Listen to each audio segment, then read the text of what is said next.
I don't care what this guy is saying. If you're a finished carpenter, you're a woodworker, and you don't have these clam clamps by Jim Chestnut, you need to get some. I've tried every other knockoff, and nothing even compares.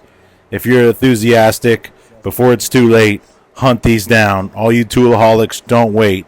Hunt them down. I just saw a guy who bid over 12 people to get a handful of them.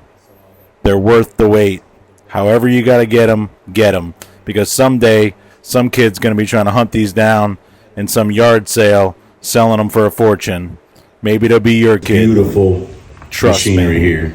You can tell that Jim, in his small machinist shop, really takes pride in what he does. Made in the USA, the Clam Clamp.